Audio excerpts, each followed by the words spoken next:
নমস্কার, আমি সৌমি নতুন একটা দিনের গল্প নিয়ে চলে এসেছি। সর্ষের তেলে জিরা ফোড়ন দিয়েছে, এখন হবে আলু কোয়াশের তরকারি। এইটা কোয়াশ, প্রথমে তেলের মধ্যে কোয়াশ ছাড়ছে, একটু ভেজে নেবে। আমি ভিডিওটা ভয়েস ওভারে দেওয়ার চেষ্টা করছি কারণ আমার বাড়ির পাশে কাজ চলছে, ভীষণ আওয়াজ, তোমরা কিছুই শুনতে পাবে না। তাই কোয়াশটা কিছুক্ষণ ভাজা হয়ে গেলে এবার টুকরো করে কেটে রাখা আলুও দিয়ে দেব।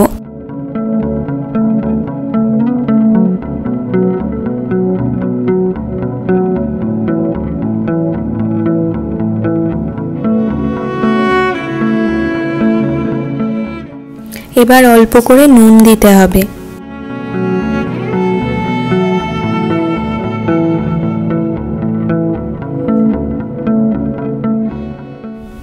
এই কোয়াশ সবজিটা এক এক জায়গায় এক এক নামে পরিচিত।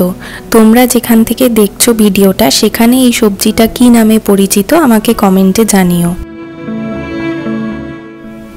এবার চেরা কাঁচা লঙ্কা, হলুদ দিয়ে জল দিয়ে ঢাকা দিয়ে দিতে হবে।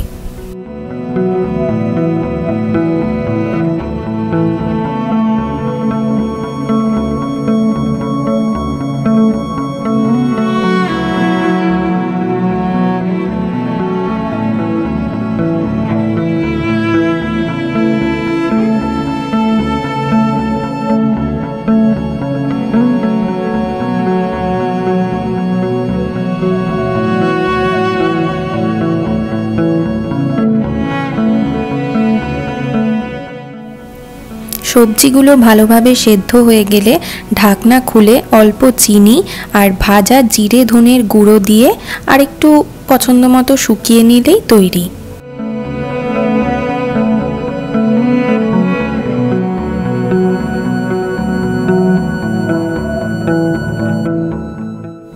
সকালের তরকারি মুড়ি দিয়ে খাওয়ার জন্য আমরা একটু শুকনো শুকনোই পছন্দ করি।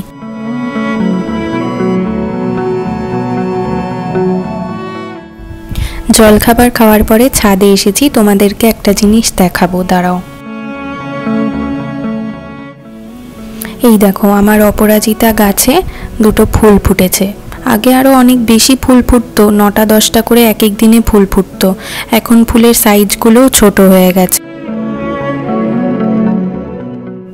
ফুলটা তুলে নিই, ঠাকুরকে পুজো করার সময় দিয়ে দেব, গাছের ফুল বলে কথা। দুপুরবেলা রান্না মায়ের বসে গেছে, এখন করছে ঢেঁড়স আলু পোস্ত। আলু ভেজে তুলে রাখার পর ছোট ছোট করে কাটা ঢেঁড়সও ভেজে নিতে হবে। মা এখন সর্ষে পোস্ত বাটতে চলে এসেছে। শিলপাটায় বাটলে কিন্তু স্বাদই আলাদা হয়।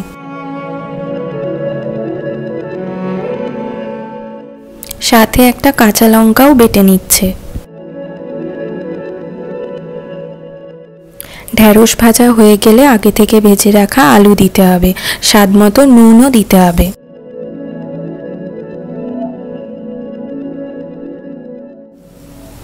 পরিমাণ মতো জল দিয়ে ঢেঁড়স আলু সেদ্ধ করতে হবে।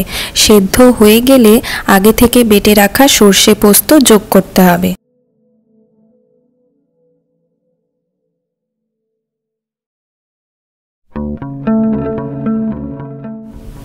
নামানোর আগে অল্প কাঁচা সর্ষের তেল ছড়িয়ে দিলেই তৈরি।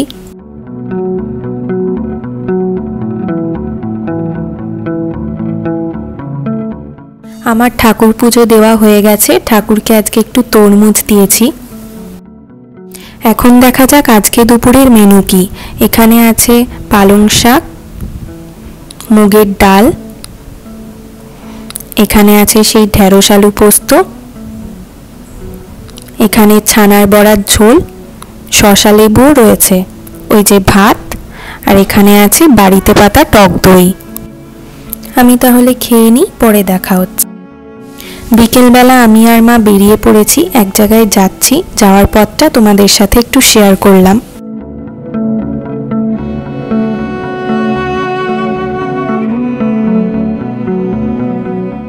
এই যে আমি আর মা। আমাদের কাজ হয়ে গেছে, বাড়ি ফেরার পথে এখানে খুব ভালো লস্যি পাওয়া যায়, সেটা একটু খেতে এসেছি। মা এখানে কোনোদিনও খায়নি, তাই মাকে আরও স্পেশালি খাওয়াতে এনেছি। এই লস্যিটা এত ভালো খেতে কেন হয় বলো তো? এখানে মিক্সি ব্যবহার করা হয় না, পুরোনো দিনের নিয়মে বানানো হয়। লস্যির ওপরে মালাই অ্যাড করে সার্ভ করা হয়, খুব ভালো খেতে। ভিডিওটা এখানেই শেষ করছি। ভালো লাগলে একটা লাইক করে দিও আর সাবস্ক্রাইব করতে ভুলো না। নতুন একটা দিনের গল্প নিয়ে আবার খুব তাড়াতাড়ি দেখা হবে।